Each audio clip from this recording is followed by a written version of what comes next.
Ladies and gentlemen, welcome. My name is Alex Dworkin, and I'm a managing partner at 4D Capital. We specialize in a very unique mathematical approach to the stock market where we can essentially analyze the market or individual stocks in three-dimensional space, and when we do, perfect order emerges. Now, we use this same work to forecast geopolitical events with amazing accuracy, and we have two very important dates coming up. We have December 13th of this year is going to be a very important marker for the American geopolitical system. And we believe that there's going to be something very significant happening between the United States and Russia. We'll talk about that a little bit later in our video. But our most important forecast has to do with the summer of 2029, when, according to our mathematical and timing work, we just published this book, there's going to be a nuclear exchange between Russia and China alliance and NATO members, which will essentially destroy the entire northern hemisphere, kill billions of people. And this is the primary reason for our broadcast. We want to make people aware of this particular situation. As I mentioned just a second ago, we published this book about a week ago, actually less than a week ago, probably 3 or 4 days ago. It's available on Amazon. Link's going to be in the description of this video.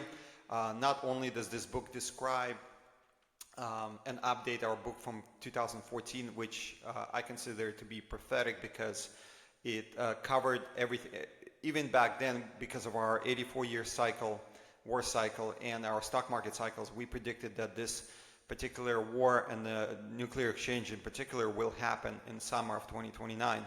So this is an update on this book, and in that book we talked about what will happen between then and now. If you read it, we left it unchanged in this copy of the book. You will see that we were absolutely 100% correct about pretty much everything that is going on in the world today. So we are just less than 4 short years away between what is World War III, which in our opinion has already started. You're just seeing it in different formats around the world. For example, the kinetic phase between Russia and NATO's proxy Ukraine. There are other hotspots around the world, as you very much aware, but they're in various phases of conflict. So we view it as war has already started. World War III we're talking about, but the final kinetic nuclear exchange between, once again, Russia and China alliance and NATO members will happen in the summer of 2029. And this book explains why. We give two trading parameters, or not trading parameters, we give two timing parameters that we use in our stock market work and calculations that point in the same direction for that particular juncture in time. And of course, we have many prophetic texts talk about the same thing, including Book of Revelation, which is going to be seal number 6, is what is described in our book, and what is the timing of the nuclear exchange. Okay, so the purpose, once again, of our presentation is to make as many people as we can aware of this time frame, to save as many people as we can. We cannot prevent this from happening, by the way. We don't have enough power, if you will. So we're trying to make as many people aware of this coming down the pipeline as we possibly can. We're trying to save as many people as we can. The second portion of the book talks about how to avoid the fate associated with this nuclear exchange, where to move, what to do, not only with your personal life, your family life, but also with your finances in order to be able to escape the consequences and then rebuild your life going forward. Take a look. If you don't have 20 bucks, send me an email. I'll send you a free copy. We'll go from there. Okay. So let's start today's analysis. So over the weekend, quite a few things happened. Many people were predicting this kinetic or hot phase of the war or anticipated war, I should say, between the United States and Venezuela.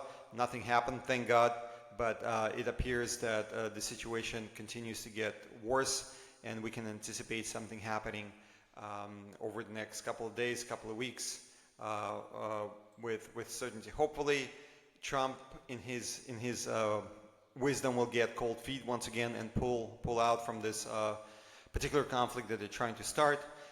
Everybody knows, well, obviously the mainstream media is talking about the drug boats, and there's a lot of drugs coming out of Venezuela. There's a lot of problems coming out of Venezuela, but anybody who's paying attention knows that this is all about oil.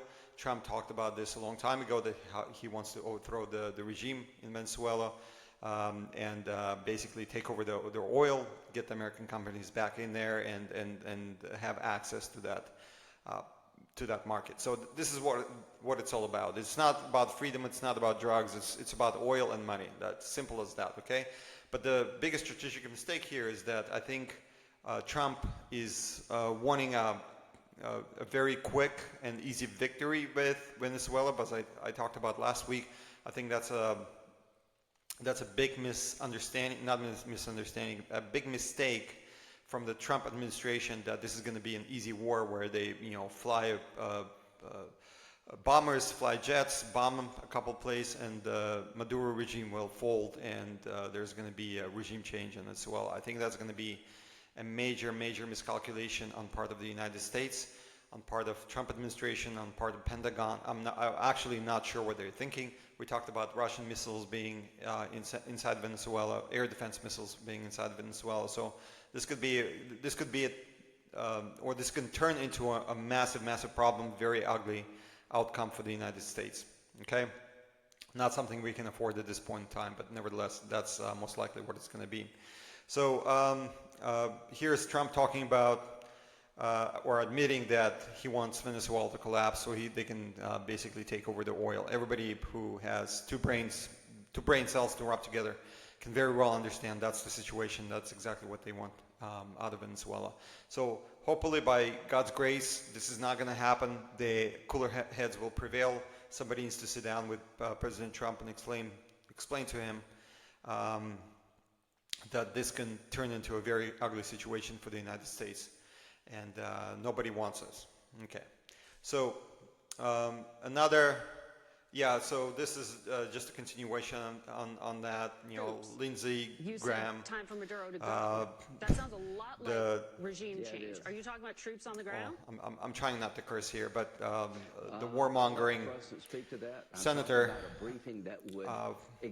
is itching once again, not only for the war with Russia, but war with Venezuela. But once again, I think that they're making a huge mistake here. Listen to what he says. Let me turn this up a little bit. So these military assets are moving forward to deal with a country that's got blood on its hands when it comes to Americans by flooding our country with drugs from Venezuela and Colombia. So I hope Maduro would leave peacefully, but I don't think he's going to stay around much longer. I think President Trump is tired of Venezuela being used as a staging platform to pull. Yeah, all nonsense, all propaganda. I think the latest I'm seeing or hearing from Venezuela is that the Venezuelan people are rallying against Maduro. So we'll see what happens out of it. It's a very dangerous situation. It's a very unfortunate situation for the United States. Yes, sure. As an American, it would be great if U.S. can achieve a very quick victory in that theater and topple the regime, get the oil, all of the good stuff. It's going to be wonderful for the United States. But in this particular situation, I think it's going to be a very difficult conflict if they get involved into it. I don't think it's going to be as easy as most people, including this fruitcake, is telling us it's going to be. Okay, always wrong, always warmongering. Okay, so that's about Venezuela. No major changes there. Once again, hopefully nothing comes out of it. Now, Russia announced over the weekend that it tested a new kind of a weapon. So they call it. So this is, of course, the Sun, wonderful publication, but they're calling it the Flying Chernobyl. And I have a diagram here somewhere. So here we go. So basically, it's a nuclear capable weapon, a cruise missile, if you will. Or I'm not sure, ICBM, cruise missile, one of those. Actually, yeah, I think it's a cruise missile, not necessarily an ICBM, because I think ICBM goes up into space and then comes down and hits its target. So in that sense, I think it's a cruise missile. And it has a nuclear reactor in it, so as you can see here. So the biggest difference between what they have now and this particular missile is that because it has a nuclear reactor and it can fly around for an extended period of time, that they tested it, I think, 14,000 kilometers, but even Putin came out and was saying that it can fly indefinitely. I'm not sure what it indefinitely actually means, but let's say for a couple of days, a couple of weeks maybe, maybe a couple of months, and then avoid all of the nuclear defense systems or air defense systems and hit its target where it needs to hit its target. So the Russians are saying basically that you cannot defend against this missile, and this is on top of the Satan II missiles that I think those are the ICBMs that you can shoot up into the air and then they come down, they begin to zigzag, and no air defense system can essentially shoot them down. So this is a stupid game of chicken that Russian and the United States, NATO by extension, are playing with each other. And as you can see, this is getting really, really bad because these weapons are going to be used, okay? So nuclear missiles are a game changer. Former U.S. Army officer. So yeah, it's a game changer because you have to consider what the capability is. You know, yeah, it can kind of fly around for an extended period of time and then hits its target, but you have to think about what's coming after this. So this was a first successful test, but imagine if Russia begins to fly them around, or even in space, if those are ICBMs, just, you know, shooting up missiles and they're just flying around, maybe dozens of them, maybe hundreds of them, just waiting for any sort of targeting. This brings us one step closer towards a nuclear disaster that we are anticipating, as a matter of fact, to happen between Russia and NATO in the summer of 2029. But this is yet another marker, this is yet another indication that things are getting worse, not better, because definitely Russia is prepping itself for a major conflict with the United States, as they should be, because the United States unfortunately keeps pushing this narrative in Ukraine of destroying Russia, like we talked about. Well, this has been our premise, and this has been our explanation for a very long time. You don't have to listen to what's going on in Ukraine. You don't have to understand what's going on between Russia and Ukraine and NATO. All you have to do, all you have to know is the final objective of the United States, and by default NATO, and what they're trying to accomplish with Russia. They've published papers, they've came out and said it. The various institutes are pushing the same kind of thinking that Russia needs a regime change, and Russia needs to be defeated. And when that happens, they can come in and break Russia into smaller parts, like the former Soviet republics, for example. And then after that, Russian wealth and Russian resources are essentially sucked out for the benefit of the United States and the hegemon that it has become. Now, if you're an American citizen, that sounds wonderful until you realize that Russia is not Iran, Iraq, or any of those other smaller nations. They have 8,000 armed nuclear weapons, probably half of them pointing at the United States. So one calculation here, one red line crossed, can mean a complete annihilation of the United States, okay? So I talked about summer of 2029. That's when we anticipate this nuclear exchange to happen, where the entire northern hemisphere is going to be destroyed, okay? So at least in that sense, we have a little bit of time. But this December 13th time turning point, which is associated with the Pearl Harbor cycle that occurred on December 7th, 1941, and I talked about that in Friday's analysis in greater detail, so I'm not going to go jump into it. So December 13th, plus or minus 2 weeks, is a very important day that's going to happen this year, and it's going to be a very historic marker for the United States. Something big is going to happen. Perhaps it's going to be Venezuela, perhaps it's going to be something else, such as Iran. I don't think so, because those particular instances cannot impact financial markets as much as we anticipate them to impact the financial markets, especially if we look at volatility, and we anticipate a significant spike in volatility. So our only conclusion at this time that it's not going to be Venezuela, it's not going to be Iran, but it's going to be Russia. So something's going to happen between the United States, NATO, and Russia within that 4-week period of time, with December 13th being the actual center of gravity for that particular time indicator. That's going to be really, really bad. I speculated before that perhaps the United States is going to attempt a decapitation strike against Russia. They're for example, talking Venezuela, Iran. But the real action might be happening around Russia, where they're preparing for that strike. And if that happens, even if they fail, Russia has what is known as dead hand system. Well, they'll most certainly fail, most likely, but even if they don't, there's the blowback at the United States going to be so significant. I'm not sure if they're going to nuke an American base somewhere in the world, perhaps hit Washington directly. So something really, really big and something really, really bad is going to happen in the middle of December. So that's one thing to keep an eye on, okay? But as you can see, it's all pointing that direction. We're going that way, okay? So let's see, what else? So we talked about the missile. There's Americans who are not following the alternative media, probably have a very different perception of what's going on in Ukraine. As you can see from the article title here, basically Ukrainian army is being encircled in many areas of the front. I'm not going to get into details of it. There's a lot of other people that are doing the day-to-day analysis of the war itself, but Trump is talking about Russia losing, Russia not moving. That is all absolute nonsense. Russia is advancing quite a bit. They destroyed pretty much the entire Ukrainian military.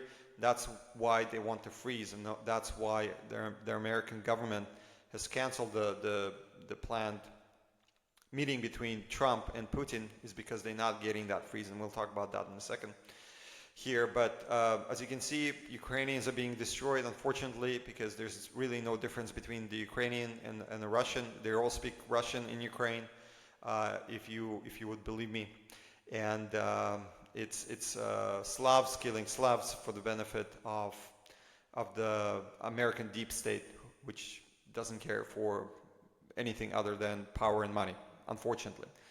And the reason I say that, as an American, it kind of pains me to say that, but this is going to blow back at us, and it's going to blow back at us in a big way come summer of 2029. So this is something to pay attention to.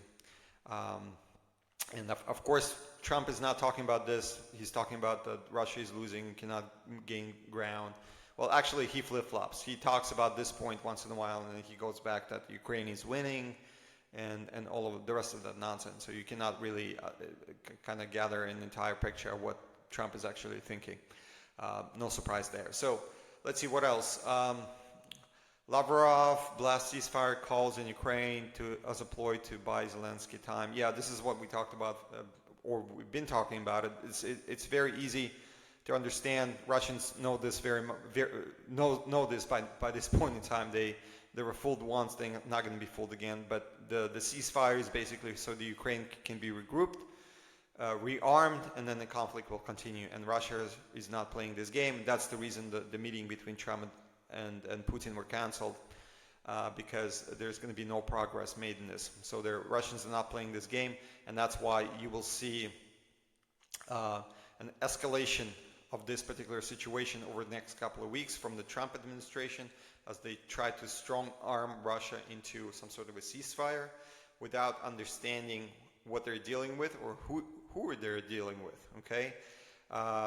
Russians are not the people that bend over very easily, as history basically teaches us.